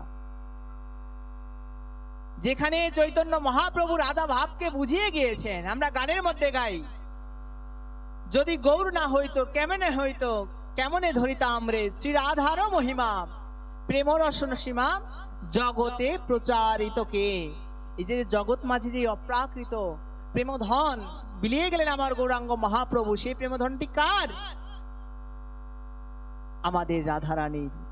কখনো কখনো আমার কৃষ্ণ, আমার গোবিন্দ রুষ্ট হয়েছেন, কুপিত হয়েছেন জীবের প্রতি। কখনো কখনো তিনি অস্ত্র ধারণ করে জীবকে শিক্ষা দিয়েছেন, শাসন করেছেন। কিন্তু এহেন কোনো চরিত্র পাওয়া যাবে না আমার শ্রীমতী রাধা ঠাকুরানী কোনো জীবকে অবজ্ঞা করেছে। কেউ বলতে পারবে? সাক্ষাৎ কৃপার মূরতি আমার ভগবানের আহ্লাদিনী শক্তি স্বরূপিনী সেই শ্রীমতী রাধা ঠাকুরানী। কিন্তু হতভাগ্য জীব, এহেন কথা শোনা যায় না, বোঝা যায় না, কিন্তু তারপরেও আমরা তাকে নিয়ে যা নয় তাই বলি। এটা আমাদের মহা মহা অপরাধ। তা শুন, সে রাধারানী সম্বন্ধে আমরা একটু জানি, যাকে আমরা বৃষভানু নন্দিনী রূপে জেনেছি। একথা সত্য, ভাগবত তাকে প্রকাশ করে নাই। কেন প্রকাশ করে নাই? যেই রূপ গুরুদেব বা গুরু বীজ মন্ত্র আমরা কি করে রাখি, মা সবাইকে বলি, বলে বেড়াই যে আমার গুরুদেব এই মন্ত্র দিয়েছে, তোমার গুরুদেব কি মন্ত্র দিয়েছে, এগুলো আমরা কারোর সাথে বলি? এমনকি নিজের ছেলে মেয়েকেও কিন্তু কখনো বলি না। বলি কি? সে আমার যত বড় আপন হোক কেন, এগুলো গোপন বিষয়, এগুলো কখনো প্রকাশ করিতে নাই। ঠিক রাধারানীও হচ্ছে গোপন, রাধারানীও হচ্ছে গুপ্ত। কিন্তু তিনি জগতে প্রকটিত হয়েছিলেন কেন? আমাদের মধ্যে সেই ভগবত প্রেমকে প্রচারিত করার জন্য। কেন? তিনি হচ্ছেন গোবিন্দের আহ্লাদিনী শক্তি স্বরূপিনী। এই জন্য ভাগবতে আকার ইঙ্গিতে অনেক জায়গায় রাধারানীর নাম নেওয়া আছে, কিন্তু স্পষ্টত ভাবে কোনো জায়গায় নাম উল্লেখ করে নাই। কেন? সাক্ষাৎ ব্যাসনন্দন সুখদেব গোস্বামী তিনিও রাধারানীকে গুরু মানতেন। আমাদের বৈষ্ণব সমাজ বা বৈষ্ণবীয় পরম্পরা যারা আছে সবাই এটাকে স্পষ্ট করেছেন। আর যদি কোনো সুখাসনে বসে, ব্যাসাসনে বসে যদি কোনো এক সময় রাধারানীর নাম সুখদেব গোস্বামী উচ্চারণ করতেন, তাহলে তিনি ভাবিত হয়ে যেতেন, তার আর ভাগবত বলা হতো না। প্রেম সে বলো না গো, জোর সে বলো, আরো জোরে, নিতাই গৌর সীতানাথ প্রেমানন্দে গৌর হরি বল। তার রাধারানী হচ্ছে গুপ্ত, গোপন। কেননা রাধারানীর ভাবকে বুঝবে, রাধারানীর ব্যাকুলতাকে বুঝবে, রাধারানীর অন্তরকে বুঝবে, এহেন ভক্ত জগতে বিরল। যদি কেউ রাধারানীকে নিয়ে কুচ্ছা রটায়, যদি তাকে নিয়ে নিন্দা মন্দ করে, তাহলে সেই জীবের মহা মহা অপরাধ হয়। আপনারা জানেন, যদি কখনো গোবিন্দের কাছে অপরাধ করা যায়, গোবিন্দের কাছে ক্ষমা চাইলে গোবিন্দ সেই ক্ষমা করে দেয়। কিন্তু যদি কোনো ভগবত ভক্ত, যদি কোনো সাধুগুরু বৈষ্ণব, যদি কখনো রাধারানী পঞ্চতত্ত্ব এদের কাছে যদি কখনো অপরাধ করা হয়, মনে রাখবেন, তারা যদি ক্ষমা না করে, জগতে কৃষ্ণ আপনাকে কোনোদিনও ক্ষমা করবে না। এর জন্য কায়দা করে রাধারানীকে গোপন রেখেছে। কিন্তু রাধারানীর শক্তি শ্রীমদ ভাগবত। শ্রীমতী রাধা ঠাকুরানী সবসময় আড়ালে থেকে গোবিন্দকে ভালোবেসেছেন, জগৎ জীবকে শিক্ষা দিয়েছেন, কিন্তু নিজেকে প্রকাশ করে নাই। কেন? এটা তার দৈন্যতা, এটা তার দীনতা, এটা তার মহানুভবতা। আমরা যদি একটু সমাজে মান যশ প্রতিষ্ঠা পেয়ে যাই, দেখবেন 10 গ্রাম নিজের ঢাক নিজে পেটাই না? আমরা যদি একটু ভগবানকে ভালোবাসি, সবাইকে বলে বেড়াই, জানিস আমি আজকে গোবিন্দকে এত ভালোবেসেছি, আজকে গোপালকে এত সুন্দর সেবা দিয়েছি, এত সুন্দর শৃঙ্গার করাইছি, অহংকার চলে আসে। কিন্তু বৈষ্ণব, সাধু, রাধারানী এরা আমাদের এগুলো শেখায় না। এগুলো শিখিয়েছে দৈন্যতা, দীনতা। আপন ভজন কথা কহিবে না যথা তথা। তারা আমাদের এই শিক্ষা দিয়েছেন। তো যারা বলে রাধারানী কাল্পনিক, ভাগবতে রাধারানীর নাম নাই, তাদেরকে আমি বলতে চাই, আপনারা যদি 78 শতনাম পড়েন, দেখবেন যেই নাম রাখেন কৃষ্ণ ধ্যানেতে জানিয়া, সেই গর্গাচার্য মুনি, যিনি রাধা এবং গোবিন্দের দুজনেরই কুলগুরু ছিলেন। দেখেন, আপনাদের যে গুরু মহিমা বললাম, আমার ভগবানও কিন্তু গুরুকরণ করেছিলেন, তাদেরও কুলগুরুদেব ছিল। তা এই গর্গাচার্য মুনি ধ্যানেতে জানতে পেরেছিলেন যে আমার গোলক থেকে, গোলক অধিপতি পরমেশ্বর ভগবান ধরাধামে নেমে এসেছেন বা নেমে আসবেন। তিনি জানতে পেরে সেই নন্দনকে কৃষ্ণ নাম রেখেছিলেন, যার কারণে আমরা অষ্টোত্তর শতনামে এখনো পড়ি, কৃষ্ণ নাম রাখেন গর্গ ধ্যানেতে জানিয়া। যেই রূপ ভাগবত মহামুনি ব্যাসের রচিত, বক্তা ছিলেন সুখদেব গোস্বামী, ঠিক তদ্রূপ আমাদের এই গর্গাচার্য মুনি একটা গ্রন্থকে লিখে গিয়েছেন, যিনি সাক্ষাৎ রাধা এবং গোবিন্দের সমসাময়িক লোক, যিনি রাধারানী এবং গোবিন্দকে প্রত্যক্ষ দেখেছেন, দর্শন করেছেন, তিনি একটা গ্রন্থ রচনা করে, সেটা হচ্ছে গর্গ সংহিতা। যেরূপ ভাগবত আমাদের একটা প্রধান ধর্মীয় গ্রন্থ, ঠিক তদ্রূপ এই গর্গাচার্যের লেখা গর্গ সংহিতা কিন্তু আমাদের একটা বৈষ্ণবদের প্রধান এবং প্রিয় ধর্মীয় গ্রন্থ। কেন বললাম? ভাগবতের রাধারানীকে কোনো কোনো জায়গায় গোপন রাখা হয়েছে, নাম উচ্চারণ করে নাই, কিন্তু এই গর্গাচার্য মুনি রাধারানীকে স্পষ্টতভাবে ব্যাখ্যা করেছেন। তা যিনি রাধারানীকে দর্শন করেছেন, যিনি গোবিন্দকে দর্শন করেছেন, যিনি সমস্ত লীলার সাক্ষী, তিনি যেই গ্রন্থ লিখছেন রাধারানীকে তিনি প্রকটিত করছেন। অর্থাৎ তাহলে সেই রাধা কি, তাহলে যদি কেউ নাই থাকে, তাহলে আমার প্রশ্ন হলো, তাহলে তিনি রাধা নামটা কোথা থেকে লিখলেন? প্রেম সে বলো না গো, জোর সে বলো সবাই মিলে, নিতাই গৌর সীতানাথ প্রেমানন্দে গৌর হরি বল। অর্থাৎ যে যতই তর্কে জড়ান না কেন, মনে রাখতে হবে, যে গোবিন্দের লীলা দর্শন করেছে, যে লীলাকে প্রত্যক্ষ করেছেন, যিনি কৃষ্ণের নামকরণ করেছেন, যিনি শ্রীমতী রাধা ঠাকুরানীর নামকরণ করেছেন, তা সেই গুরুদেব যে গ্রন্থটা লেখছে, এই গ্রন্থ কখনো ভুল হতে পারে না। তিনি যখন রাধারানীর নামকে ব্যক্ত করেছেন, অবশ্যই রাধারানী পৃথিবীতে ছিল। এই ইতিহাসগুলোকে জানতে হবে, তাহলে আমাদের ভজন শক্তি আরো দৃঢ় হবে। আমাদেরকে কেউ টলাতে পারবে না, যে যতই যুক্তি দেখাক না কেন, এখানে রাধারানী নাই, ওখানে নাই, কাল্পনিক চরিত্র, এগুলো আমাদের কাছে খাটবে না। রাধারানী ছিল, যার ভাবকে অঙ্গীকার করে আমার চৈতন্য মহাপ্রভু ধরাধামে আবির্ভূত হয়েছিলেন। আপনারা যদি দেখেন সেই মহাপ্রভুর শেষের দিকের লীলাগুলো দেখবেন, রাধা ভাবে তিনি মত্ত হয়ে কাহা কৃষ্ণ, কোথায় কৃষ্ণ, উন্মত্ত হয়ে সেই পাষাণের সঙ্গে নিজের মুখকে ঘষতে ঘষতে দর করে রক্ত বের করে দিচ্ছেন কৃষ্ণ বিরহে। আর প্রকৃতপক্ষে রাধা হচ্ছে একটা ভাব। রাধা ভাবটা আপনার আমার মধ্যেও আছে। এই গুরুদেবের কৃপা নিয়ে সেই রাধা ভাবকে জাগরণ ঘটাতে হয়, জাগাতে হয়। কেন জানেন? তাহলে এই জীবের মধ্যে ব্যাকুলতা আসে, আকুলতা আসে। হে গোবিন্দ, তোমার চরণকে আমরা অনাদি অনন্তকাল ধরে বহু ভুলে আছি, তুমি কৃপা করে আমাদেরকে কৃপা করো, আমাদের সামনে প্রকটিত হও। নিতাই গৌর সীতানাথ প্রেমানন্দে গৌর হরি বল। জীবের এই আকুলতা, জীবের এই ব্যাকুলতা, জীবের এই ভাবই হচ্ছে রাধা, আর অন্য কিছুই নয়। যার নামে আমাদের নিম্নগামী থেকে আমাদের ঊর্ধ্বগামী হতে সাহায্য করে গুরুদেব। ধারাটাকে উল্টো করে দিলে কি হয় মা? রাধাই তো হয়। ধয়াকার রয়াকার একটু উল্টো করে দেন তো। বলছে জীবের যেই গতি আমাদের জন্মের পর থেকে নিম্ন দিকে ধাবিত হচ্ছে, গুরু কৃপা বলে যদি এটাকেই উল্টো করে দেয়া যায়, তাহলে সেটা আমাদের রাধা রূপে পরিণত হয়। রাধারানী আমাদের মধ্যেও আছে, তবে লীলাক্ষেত্রে তারা আবির্ভূত হয়েছিলেন। এইবার আসি, রাধা এবং কৃষ্ণ যদি দুজনেই থাকে, তাহলে তাদের লীলাগুলোকে নিয়ে আমাদের মধ্যে বিভ্রান্তি তৈরি হয়ে যায়, তাই না? কোথায় কোথায় কখনো কখনো বস্ত্রহরণে হয়ে যায়, কখনো কখনো রাসলীলার মধ্যে হয়ে যায়। তা জগৎজীব শোনো, আমরা এত ঊর্ধ্বেরও মানুষ হয়ে যায় না যে রাধা কৃষ্ণের লীলাগুলোকে নিয়ে বিচার বিশ্লেষণ করব। তার বাস্তবিকতা কোথায় শোনো। আমরা টিভি সিরিয়াল, নাটক, থিয়েটারে যেসব রাধাকৃষ্ণ দেখি, রাধাকৃষ্ণ মূলত এরকম ছিল না।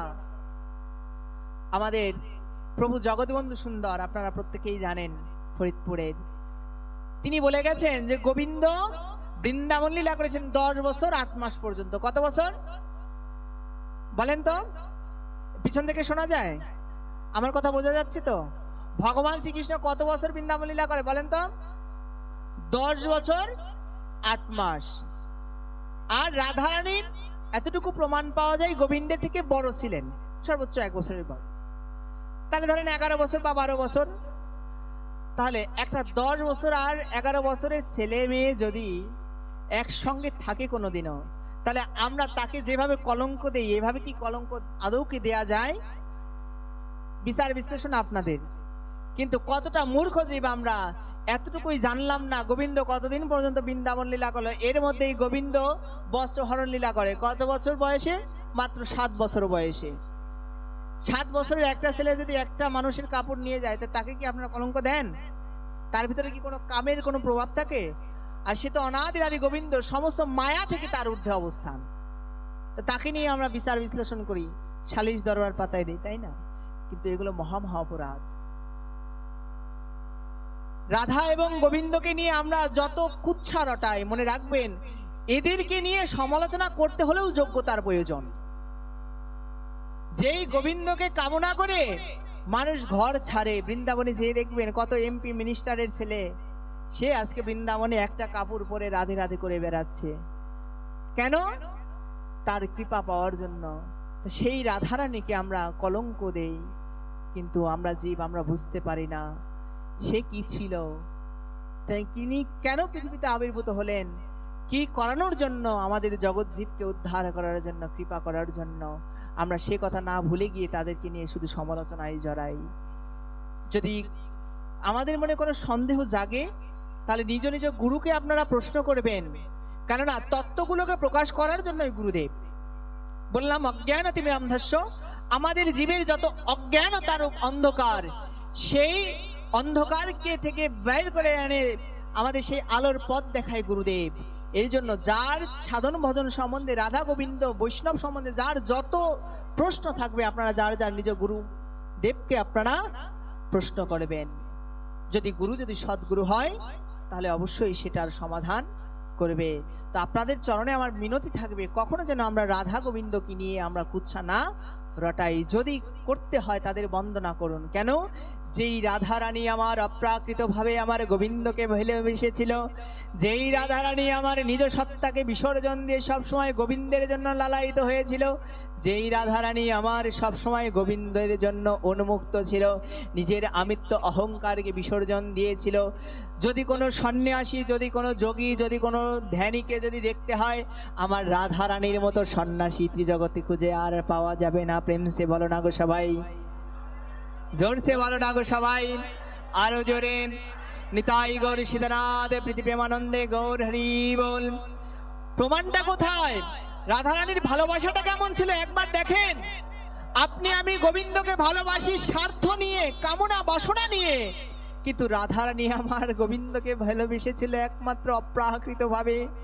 তিনি জানতেন আমার গোবিন্দ তিনি জগৎ অধিপতি, কিন্তু তাকে সুখ দিতে পারে এমন কোনো শক্তি নাই।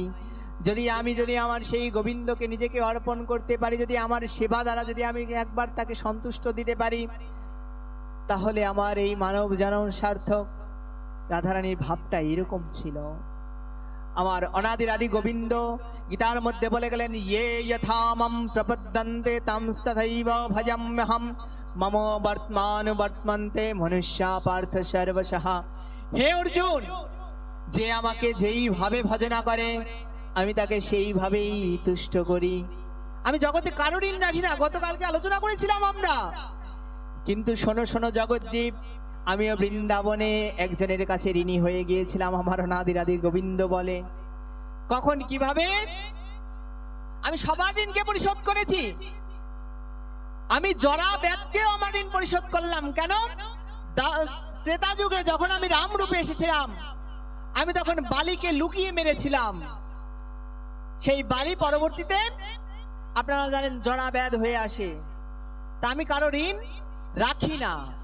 যার কাছে আমি ঋণ হই বা ঋণ যুক্ত হই, আমি তার ঋণকে পরিশোধ করার জন্য সবসময় ভাবি তার ঋণকে আমি কি করে পরিশোধ করব। কিন্তু এখন আমরা বলতে পারি, ভগবান তুমি যদি সবার ঋণই পরিশোধ করো, তাহলে তো তুমি একজনের ঋণকে পরিশোধ করলে না। কেন? গীতার মধ্যে বললে, যে আমাকে যেইভাবে ভজনা করে আমি তাকে সেইভাবে তুষ্ট করি। তাহলে বলো বলো ভগবান, তোমার জন্য আজকে বৃন্দাবনের শ্রীদাম সুদাম দাম্ব সুদাম, তোমার জন্য আজকে বৃন্দাবনের মা যশোদা, তোমার জন্য পিতা আনন্দ মহারাজ, তোমার জন্য আমার সেই ব্রজের গোপিনীগণ, তোমার জন্য সেই আমার শ্রীমতী রাধা ঠাকুরানী অজস্র ধারায় কান্না করলেন, নিজের সত্তাকে বিসর্জন দিলেন, নিজের আমিত্ব অহংকারকে বিসর্জন দিয়ে তোমার চরণে ভুলণ্ডিত হয়েছিলেন। হা কৃষ্ণ, আজ থেকে তোমার হলাম বলে। নিতাই গৌরী সীতানাথ প্রীতি প্রেমানন্দে গৌর হরি বল। কিন্তু তুমি ভগবান তাদের ঋণ তো কখনো পরিশোধ করলে না। যেই রাধা রানী তোমাকে সর্বস্ব ধন দিয়ে দিয়েছে, যার একমাত্র জীবনের উদ্দেশ্য হয়েছিল আমার গোবিন্দ কি করে ভালো থাকবে, তুমি তার ঋণকে তো পরিশোধ করলে না। তুমি তো তার ঋণে ঋণী হয়ে গেলে। কেননা আজকে ভক্ত তোমার জন্য কানলেন, তোমার জন্য অশ্রু বিসর্জন করলেন। তাহলে তুমি ভগবান হতে পারো, তোমার ঋণ তখনই পরিশোধ হবে যখন তুমি তোমার সেই ভক্তের ঋণকে পরিশোধ করবে। তাই তো মা ঋণী হয়ে গেলেন না। আমার রাধা রানী সর্বস্ব দিয়ে গোবিন্দকে ভালোবাসলেন, কিন্তু গোবিন্দ তাকে কি করলেন, মথুরায় তাকে ছেড়ে চলে গেলেন কংসকে মর্দন করার জন্য। আর তার সঙ্গে লীলাবিলাস হলো না। আমার রাধা রানী জীবনের অন্তিম দিন পর্যন্ত ক্রন্দন করেছে, হে দীননাথ, হে ব্রজেন্দ্র নন্দন, একটিবার দর্শন দাও প্রভু, একটিবার দর্শন দিয়ে আমাকে এই নশ্বর শরীর থেকে চলে যেতে তুমি অনুমতি প্রদান করো। নিতাই গৌরী সীতানাথ প্রীতি প্রেমানন্দে গৌর হরি বল। আমার গোবিন্দ যখন বৃন্দাবন ছেড়ে চলে যায়, আমার গোবিন্দ যখন ব্রজ ছেড়ে চলে যায়, তখন শ্রীদাম সুদাম দাম্ব সুদাম কানাইকে আঁকড়ে রাখার জন্য ক্রন্দন করেছিলেন। আমার মা যশোদা কান্না করেছিলেন, কানাই আমি তোমাকে যেতে দেব না। পিতানন্দ মহারাজ তর্পিয়েছিলেন যে হে কৃষ্ণ, তুমি আমাদের ছেড়ে চলে যেও না। আমার বৃন্দাবনের যত যত ব্রজাঙ্গনা রয়েছে তারা একে অপরকে দোষ দিয়েছে, হাহারে আমরা আমাদের কর্মফলে আজকে কৃষ্ণ গুণনিধিকে হারালাম। কেন? কৃষ্ণ যখন আমাদের ঘরে মাখন চুরি করত, না জানি হয়তো বা আমরা তাকে কোনো কটু কথা বলেছি, যার কারণে অনাদিরাদি গোবিন্দ আমাদের ছেড়ে চলে যাচ্ছে, আমরা কৃষ্ণকে হারালাম। আজকে মা যশোদা তর পাচ্ছে, হয়তোবা আজকে আমি কৃষ্ণকে শাসন করেছিলাম, কৃষ্ণকে হয়তোবা উদকরের সঙ্গে বন্ধন করেছিলাম, যার কারণে আমার গোবিন্দ আমার উপর মান করে চলে যাচ্ছে মথুরা ছেড়ে। কখন? যখন অক্রূর এসেছে কংসকে মারার আগের ঘটনা এইটা। আমার শ্রীদাম সুদাম দাম্ব সুদাম একে অপরের সখাকে চরণ ধরে বলছে, আমরা কৃষ্ণকে হারিয়ে ফেললাম, আমরা আমাদের আর গোবিন্দকে পাবো না। কেন? বলছে কখনো কখনো কৃষ্ণকে সখ্য ভাবে আমরা ভেবেছিলাম কৃষ্ণ আমাদের বন্ধু, আমাদের বান্ধব। যখন আমরা তাকে নিয়ে মত্ত হয়ে থাকতাম, যখন আমরা তার সঙ্গে খেলায় অংশগ্রহণ করতাম, কখনো কখনো মনে হতো কৃষ্ণ আমি তোমাদের কাঁধে চড়বো, কখনো কখনো আমরা কৃষ্ণের কাঁধে চড়তাম। হয়তোবা আমাদের এই অপরাধে আমরা কৃষ্ণ গুণনিধিকে হারাচ্ছি। সবাই একে অপরকে দোষারোপ দিচ্ছে। দেখেন বৃন্দাবনের ভালোবাসাটা কি, ভগবান ঋণী কেন হবে না? ভগবানকে যদি আমরাও সেইভাবে ভালোবাসতে পারি, যদি কখনো এই চোখের জল ছেড়ে দিয়ে যদি গোবিন্দকে প্রার্থনা করতে পারি, হে গোবিন্দ আমরা আজ থেকে তোমার হলাম, তুমি একটিবার দর্শন দাও। মনে রাখবেন গোবিন্দ কখনো কারো সঙ্গে বেঈমানি করে না। আপনার ওই চোখের জল, আপনার ওই ডাক কখনো কোনো যুগে বিফলে যাবে না। নিতাই গৌরী সীতানাথ প্রেমানন্দে গৌর হরি বল। রাধারানী যখন আমার গোবিন্দ চলে যায়, তখন আমার গোবিন্দ মিনতি করেছিলেন, আহে রাধে আমি তোমার ভালোবাসার কাছে ঋণী হয়ে গেলাম, তুমি যদি আদেশ দাও তাহলে আমি আর বৃন্দাবন ছেড়ে যাব না। কেননা ভক্তকে কষ্ট দিয়ে ভগবান কখনো সুখী থাকতে পারে না।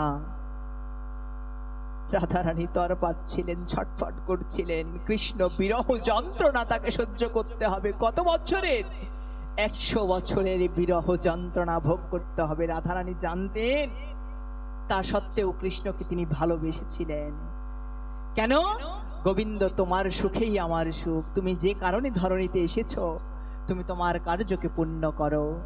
যেই রাধারানীর ত্যাগের কারণে আজকে আমরা কৃষ্ণকে পেলাম, যেই রাধারানীর ত্যাগের কারণে ভগবান শ্রীকৃষ্ণ ধর্মকে প্রতিষ্ঠা করতে পারলেন, আজকে আমরা সেই রাধারানীকেই কাল্পনিক বলে দিচ্ছি, সেই রাধারানীকেই তুচ্ছ করছি, সেই রাধারানীকেই কলঙ্ক দিচ্ছি।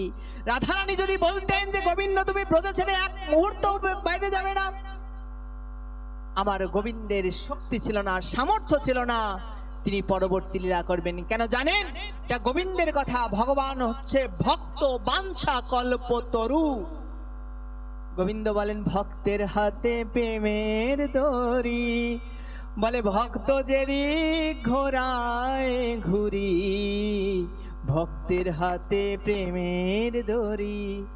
ভক্তের হাতে ভগবান প্রেমের দড়ি দিয়ে রেখেছে। আজকে মা যশোদা চেয়েছে গোবিন্দকে বন্ধন করবে, গোবিন্দ বাধা বললেন। আজকে শ্রীরাম সুদাম দাম বসুদাম চেয়েছে আমার গোবিন্দকে তার লীলার মধ্য দিয়ে তাকে কাঁধে চাপাবেন, তারা তার কাঁধে চাপবেন। আমার গোবিন্দ তাদের লীলায়ও ঠিক তদ্রূপ পরিপুষ্টি বিধান করলেন। আজকে যখন ব্রজ ছেড়ে চলে যাচ্ছে, শ্রীরাম সুদাম দাম বসুদাম সবাই আমার ভাই কানাইকে হারালেন, মা যশোদা হারালেন তার পুত্রকে। বৃন্দাবন আজকে শোকে মূর্ছাগত হলেন। আমার রাধারানীর সঙ্গে যখন গোবিন্দ অন্তিম বিদায় নিতে এসেছে, রাধারানী বলছে কানাই, আর কেউ জানুক বা না জানুক তোমার লীলা আমি জানি।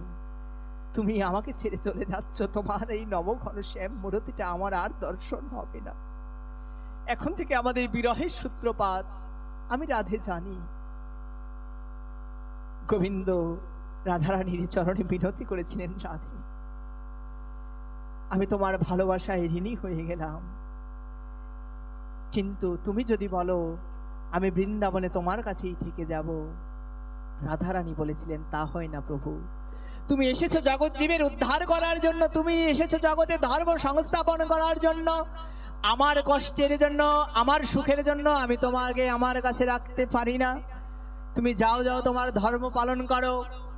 তখন গোবিন্দ বলেছিলেন, রাধে চলে যখন যাচ্ছি শেষবারের মতো তোমার কাছে আমি একটি জিনিস চাই, দেবে আমায়?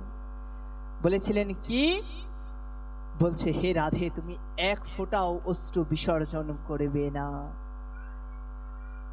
আমি সবকিছু সইতে পারি, কিন্তু আমি ভক্তের চোখের জল আমি ভগবান কখনো সহ্য করতে পারি না। তুমি যদি একবার রাধে ক্রন্দন করো, তোমার এক ফোঁটা চোখের জল যদি মাটিতে পড়ে, ধরিত্রী দেবীর সাধ্য নাই তোমার এই অশ্রুকে ধরে রাখবে। নিতাই গৌরী সীতানাথ পৃথিবীমানন্দে গৌর হরি বল। রাধারানী তর পাচ্ছে, কৃষ্ণ তুমি আমাকে এত বড় শাস্তি দিতে পারলে? একেতেই আমরা তোমাকে হারিয়ে ফেলছি জীবন থেকে, আর হয়তোবা তোমার সঙ্গ হবে না, আর হয়তোবা যমুনার তীরে এই রকম লীলা আমার সঙ্গে তুমি করবে না, আর হয়তোবা ওই ধেনু চড়াবে না, আর হয়তোবা তোমার ওই ধেনুর পাল নিয়ে যখন তুমি মাঠে যাও সেই দৃশ্য দর্শন হবে না, আর হয়তোবা তুমি শ্রীরাম সুদাম দাম বসুদামের সঙ্গে লীলা করবে না। কিন্তু শুনেছি, তুমি তো জানো তোমার ভক্ত যদি তোমার নাম নিয়েও কাঁদে তাহলেও তা সেই অশ্রুর মধ্যে আনন্দ থাকে, থাকে না মা?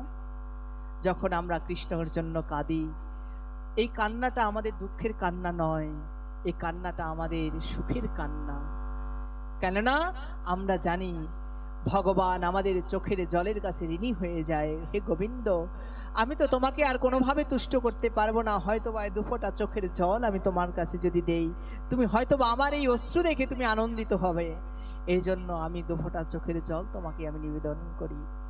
শ্রীমতী রাধা ঠাকুরানী তদ্রূপ করেছিলেন।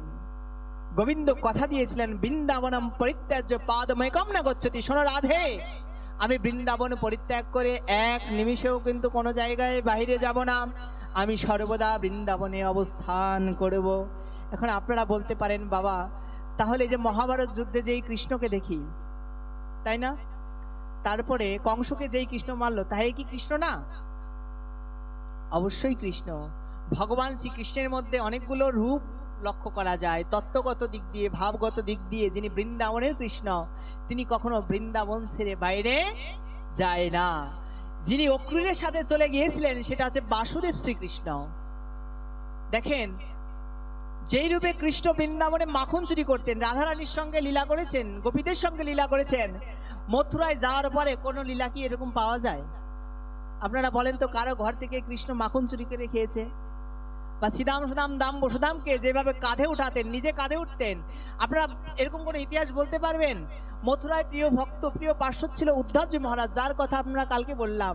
সেই উদ্ধবের কখনো কৃষ্ণ কাঁধে চড়েছে এরকম ইতিহাস পাওয়া যায়?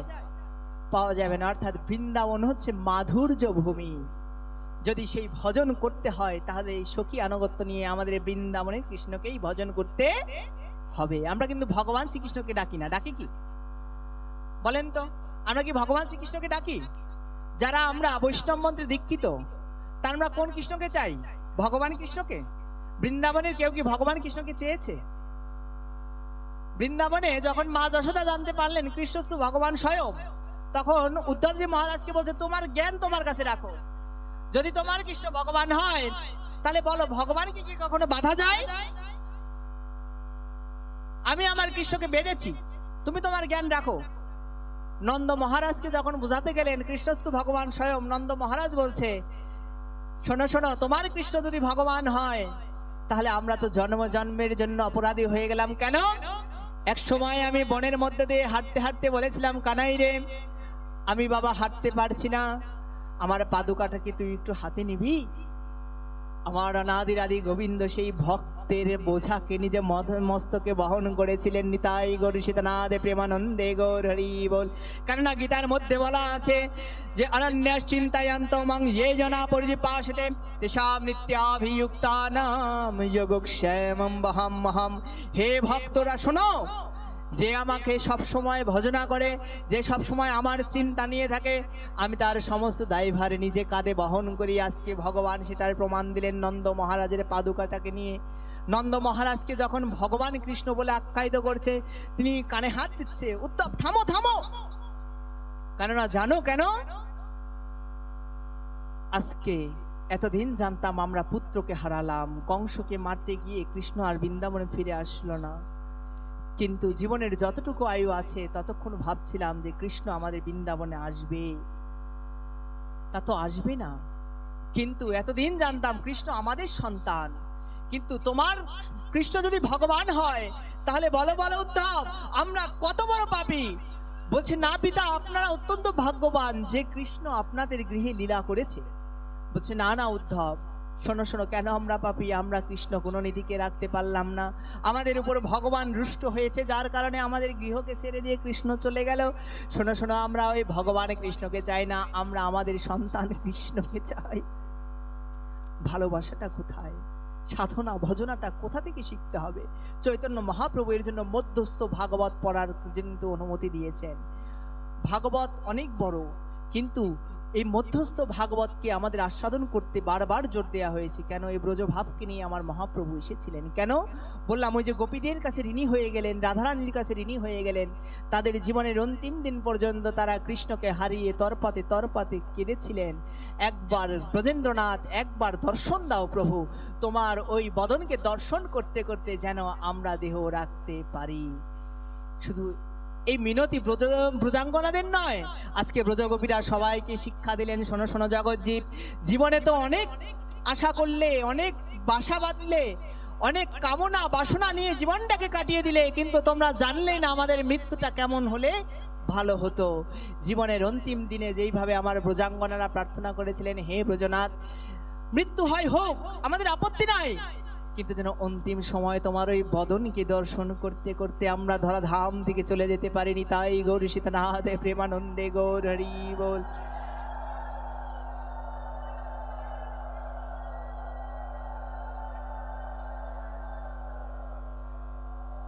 তো রাধারানী, বৃন্দাবনের শ্রীদাম সুদাম দাম বসুদাম সবাই আমাদের এই শিক্ষা দিয়েছে, জীব শিক্ষার জন্য তারা লীলা করলেন।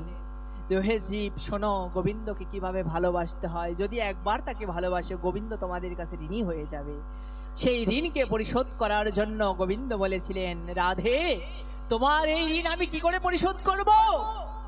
রাধারানী বলেছিলেন, প্রশ্ন করেছিলেন কৃষ্ণ, যে আমাকে ভালোবেসে তোমরা কি এমন আনন্দ পাও যে আমার নামে কাঁদতে থাকে, আমার নামে সবসময় কাঁদতে চাও?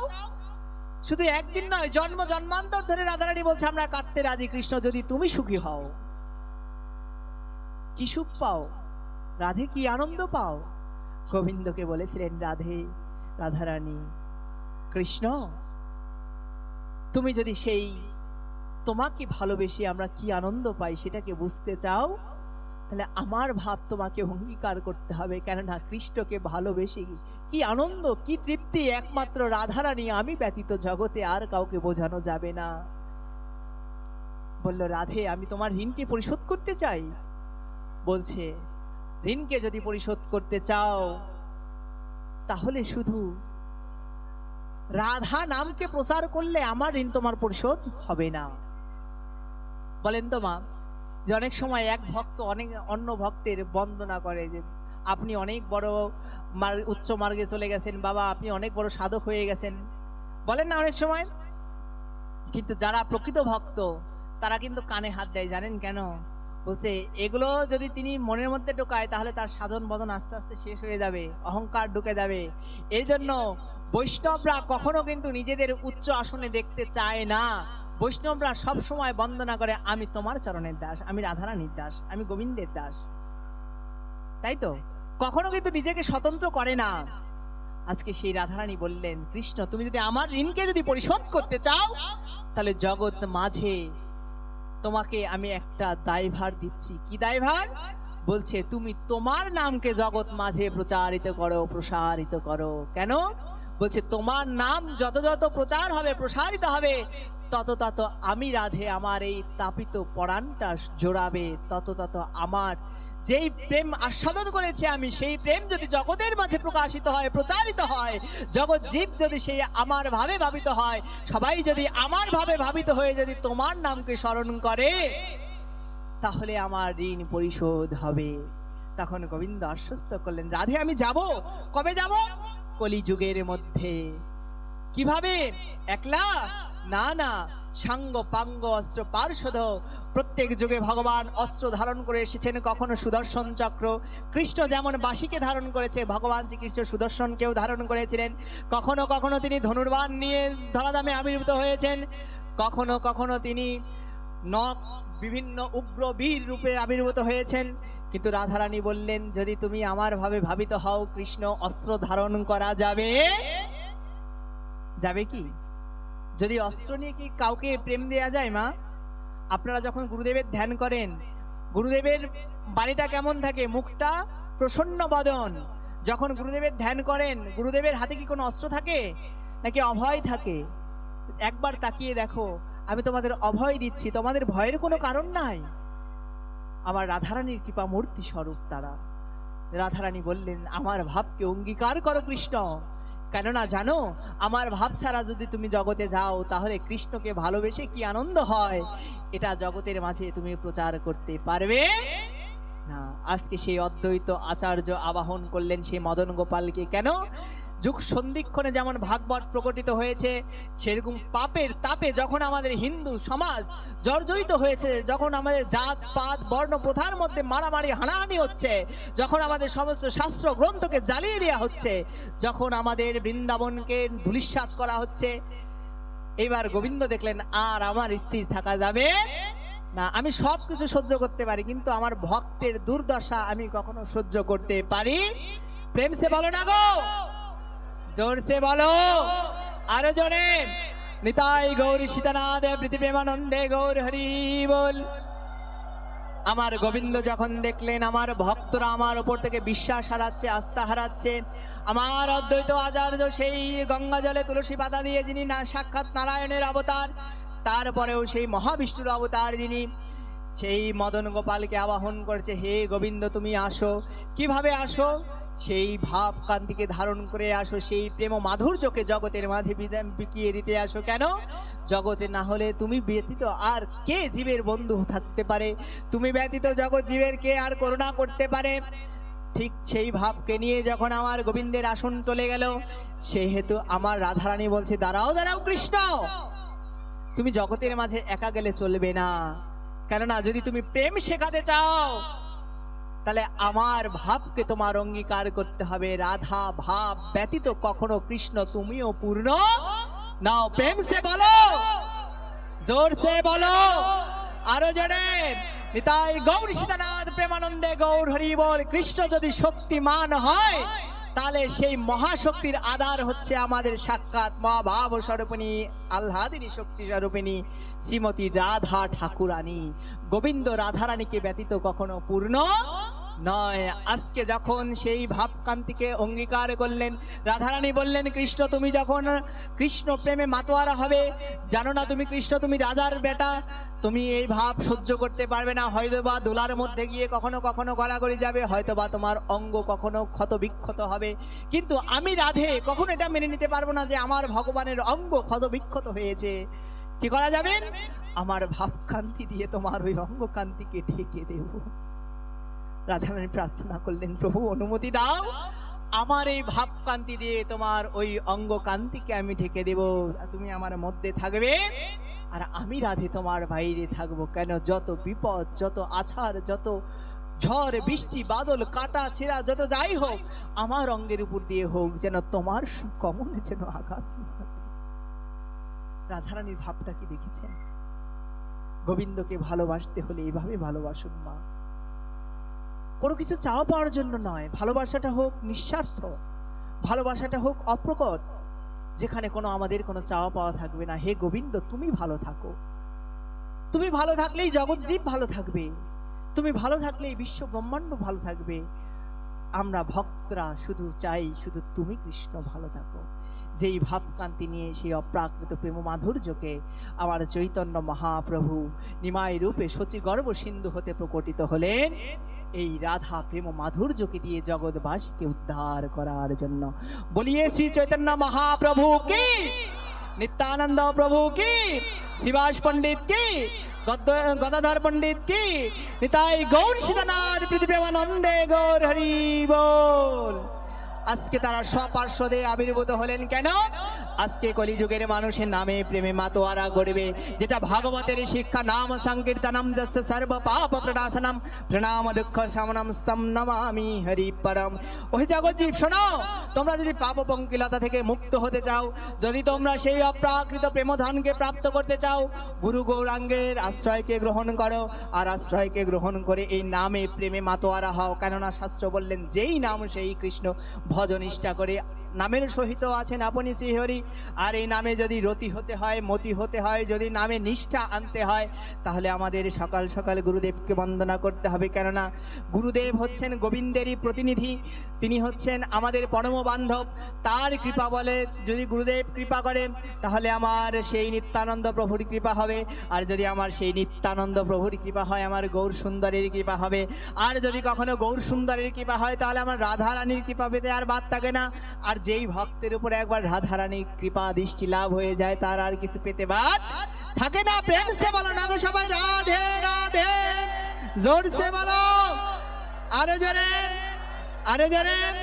নিতাই গৌর সীতানাথ পৃথিবীমানন্দে গৌর হরি বল। আমাদের রজনীর বা আলোচনার আজকে আমরা শেষ পর্যায়ে চলে এসেছি। কিছুক্ষণ পরে হয়তোবা আমরা এই ভক্তের চরণধুলিকে হারিয়ে ফেলব। শাস্ত্র কালকে একটা কথা বলেছিলাম, আমাদের সেই দিন দুর্দিন, যেই দিন আমাদের ভাগ্যাকাশে সাধুগুরু বৈষ্ণবের চরণধুলি পাওয়া না যায়।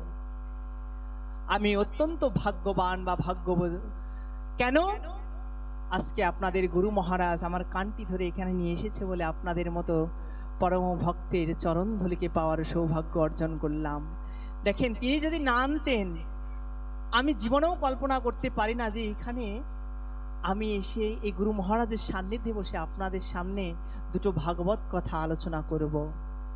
হয়তোবা এই গুরু মহারাজ আমার কোনো পূর্বজন্মের স্বীকৃতি আছে, যার কারণে তার কৃপা পাওয়ানোর জন্য বা তার ভক্তের সান্নিধ্য পাওয়ার জন্য এহেন কৃপা আমার উপর করেছে। আমি সেই শতকোটি প্রণাম তার চরণে জ্ঞাপন করি। আপনারা ধন্য, আপনারা এহেন একজন মহাপুরুষকে পেয়েছিলেন। আমি তার দিব্য বিভিন্ন লীলাকে শুনলাম, আস্বাদন করলাম। তা আপনারা অত্যন্ত ধন্য, ধন্যাতি ধন্য জীব, যারা আপনারা এই নরোত্তম গোস্বামীর চরণাশ্রিত হয়ে আছেন।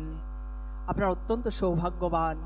সবসময় আপনারা যারা তার শিষ্যবর্গ রয়েছেন, শুধু শিষ্য নয়, যারা তার ছত্রছায়ায় রয়েছেন, সমস্ত ঝালকাঠির ভক্তবৃন্দ, আপনাদের রাতুল চরণে আমার নিবেদন থাকবে, আপনারা এহেন কোনো কাজ করবেন না যেন তার শিক্ষার কখনো অবমাননা হয়। আপনাদের কোনো কার্যকলাপে যেন কেউ একটা না বলতে পারে যে আপনাদের গুরু মহারাজের কথা তিনি খারাপ বা তিনি অন্য কিছু। মনে রাখবেন, কেননা একটা শিষ্যের মধ্য দিয়েই কিন্তু গুরুদেব জীবিত থাকে। শুধু গুরুদেব প্রত্যক্ষ থাকলেই জীবিত থাকে না, গুরুদেব শিক্ষায় দীক্ষায় আদর্শে জীবিত থাকে সারা জীবন। আপনাদের রাতুল চরণে আমার নিবেদন থাকবে যেন তার শিক্ষাটাকে আপনারা জীবনে ধারণ করেন, তার দৈন্যতাটাকে আপনারা ধারণ করেন, তার দীনতাকে গ্রহণ করে দীনতাটাকে ধারণ করে জগৎবাসীর সেবায় নিজেকে উৎসর্গ করেন। যেন এইভাবে সাধুগুরু বৈষ্ণবের সেবায় যেন আপনারা জন্ম জন্মান্তর যেন রতিমতি রাখতে পারেন, তার জন্য তার সেই গুরুদেবের কাছে প্রার্থনা করেন। কেননা গুরুদেব হচ্ছে কল্পবৃক্ষ, তার কাছে যা কামনা করা যায়, গুরুদেব প্রসন্ন হলে, আপনার সেবায় সন্তুষ্ট হলে গুরুদেব সেই আশীষ প্রদান করে। তো যাই হোক, আমার কথার মধ্যে অনেকে হয়তোবা কষ্ট পেয়েছেন, দুঃখ পেয়েছেন। গতকালকে বলেছিলাম, দেখেন, আর হয়তোবা সাধুগুরু বৈষ্ণবের দর্শন আর এভাবে সম্ভব হবে না। কে বলতে পারে যে আমি এখান থেকে সঠিকভাবে বাড়ি ফিরতে পারবো? নাও তো ফিরতে পারি। ওহে সাধুগুরু বৈষ্ণব মণ্ডলী, আমি আপনাদের সকলের চরণে মিনতি করছি, যদি আমার কথার মধ্যে আপনারা বিন্দুমাত্র কেউ কষ্ট পেয়ে থাকেন, নিজ সন্তান করে আপনারা আমাকে ক্ষমা করে দেবেন। হয়তোবা আপনাদের অযাচিত কৃপায় আপনাদের পদরজকে মস্তকে ধারণ করার সৌভাগ্য আমার অর্জন হইয়াছিল। আপনারা কৃপা রাখবেন আমার সেই পিতৃমাতৃদেবের উপরে। কেন? শাস্ত্র বলে জগৎজীবের প্রথম গুরুদেব হচ্ছে মা বাবা, তাই তো? যাদের আশিসে এই পর্যন্ত হয়তোবা আমি আসতে পেরেছি, যাদের আশীর্বাদ যদি মাথায় না থাকতো তাহলে এই পথ জীবনেও আসতে পারতাম না। দ্বিতীয়ত আশীর্বাদ রাখবেন আমার পরিবারের প্রত্যেকটি ব্যক্তির উপরে, তারা সবার উপরে, কেননা তারাও চেয়েছে বলে আজকে হয়তোবা আপনাদের সঙ্গে বসতে পেরেছি। কেন তাদের সকলকে আপনারা আশীর্বাদ করবেন যেন তাদেরও আধ্যাত্মিক কল্যাণ হয়। আর ভাগবত ভগবানের কাছে আমি প্রার্থনা করি যেন এইখানে যারা উপস্থিত আছেন, শুধু এইখানে নয়, সমস্ত ঝালকাঠির ভক্তবৃন্দ, শুধু ঝালকাঠি নয়, সমস্ত বিশ্ব ব্রহ্মাণ্ডের যারা ভগবত পথকে আশ্রয় করেছে, যেন হে গোবিন্দ তোমার যেন চরণ ছাড়া যেন কোনো দিন না হয়নি। তাই গৌর সীতানাথ প্রেমানন্দে গৌর হরি বল, এই কথাকে ব্যক্ত করে আজকের ভাগবত ভগবানকে আমরা এখানেই বিশ্রামিত করব। কালকে অনুরোধ করেছিলেন আপনারা গান গাওয়ার জন্য, তাই না? কীর্তন করার জন্য বলেছিলেন, তাই না? তা আমি তো ছোট মানুষ, আমি এত কীর্তন টীর্তন করতে পারি না। তারপরেও যেহেতু ভক্তের মনোবাসনা যদি অপূর্ণ থাকে, তাহলে ভগবান বলবে হেরে বেটা তোরে পাঠাইছি ওইখানে, তুই ভক্তের মনোবাসনাকে অপূর্ণ করে এসছিস, তাই জন্য